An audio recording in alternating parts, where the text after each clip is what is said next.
Kansai PJ here, checking in. Sorry, it's been a bit. I'm hella busy. Does anyone say that anymore? I don't know, but I do.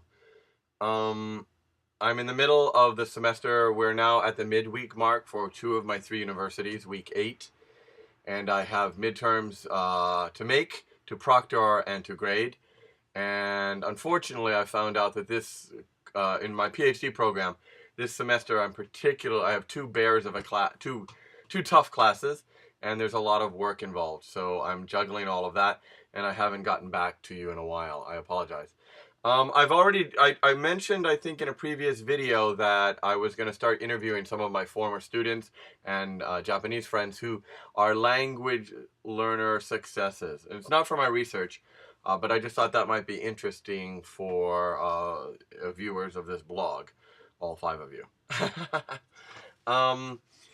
I've got one interview done. Unfortunately, it's going to need a lot of editing to protect the privacy of where he works. So it's going to be a couple of weeks before I can get that to you. And I'm hopefully going to do a second interview with one of my current university students sometime in early July. So I hope to get both of those to you in July. In the meantime, you'll just have to get used to my boring background. I keep saying, I should stop that. Oh, by the way, today's, I did it again. Today's video is sponsored by the Glenlivet French Oak 15 year. A lovely dram if you can get it. I'm not the best fan of the Glenlivet, the general offering. It's fine, but it is a bit of a generic taste. I mean, they mass produce it, so it can't have too specific a flavor profile. But this is the French Oak 15, and it is just marvelous. If you're at all into Scotch, I highly recommend it. Anyway, cheers. Oh, I feel French already. Because of the French Oak, not because of the Scotch. What was I going to say? Besides the interviews, I'd like to begin to maybe address questions that are specifically related to my concerns: university teaching, qualitative research, narrative research, narratology, possible selves, cognitive psychology, second language. If there are questions about that or about my interest in that area, I'd be happy to share it. Generic kind of how to get to Japan or what life in Japan is like, I'm not going to do. There are plenty of, not anymore, there are plenty of people who do that and do that very well. That's not me. I do hope to get videos outside, and frankly, I had a video last week of me walking to one of my universities in Kyoto. Unfortunately, the exposure was really bad. I don't know why. For iPhone, it usually takes quite good video, but it was basically unusable, so I couldn't upload it. But I'll try again. In the meantime, just bear with me. Again, like I said, sometime in July, I'll have interviews of successful language learners and people who have interests in global issues, global studies, international travel, things like that.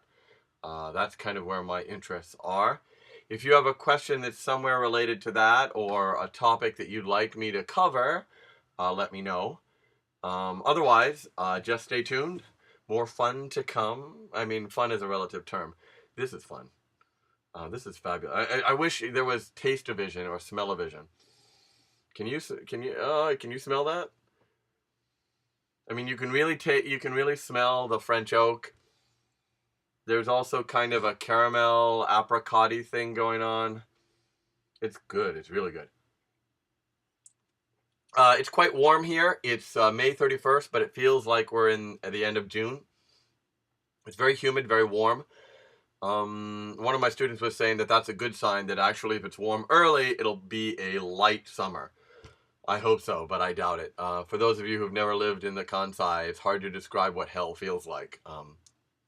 It's really, really hot and very, very humid. And unless you're in a coastal region or in the mountains where it's rather cool or breezy, it's quite uncomfortable.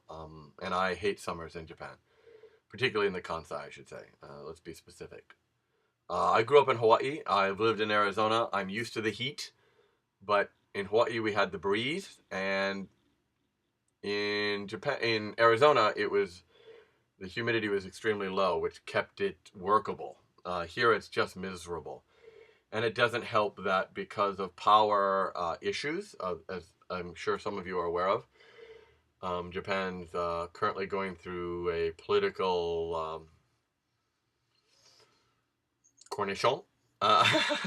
No, there's issues about how to power Japan, and the nuclear power plants are mostly powered down, and everything has to be basically shipped in, and it's expensive. And one of the things that they're pushing for here is, under the Cool Biz program, is that everybody should dress a little bit more comfortably, but the room temperature in schools and trains should be warmer. I think this is a little bit of a fake, or a little bit of a misdirection, because if Japan was really interested in saving electricity, then it wouldn't be so overheated in the winter. I think it's more of a cultural thing, and at least with most of my students, they seem to prefer it to be warm in a classroom. But my problem is that allows them to sleep, and I like it cold, or at the very least cool. But I like a very cold classroom, and I keep my apartment cold when I'm home, which means I have an extremely expensive electricity and gas bill. No, not gas is related to heat in winter, but anyway, you know what I mean.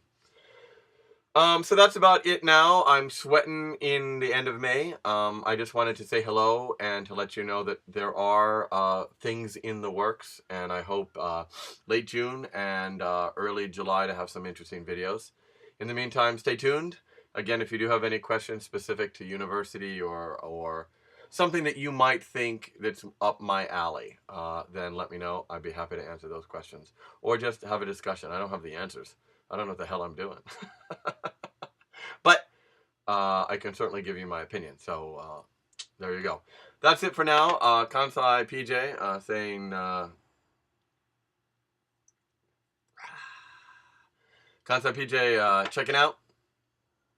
Take care, ne? Mata ne. Bye-bye.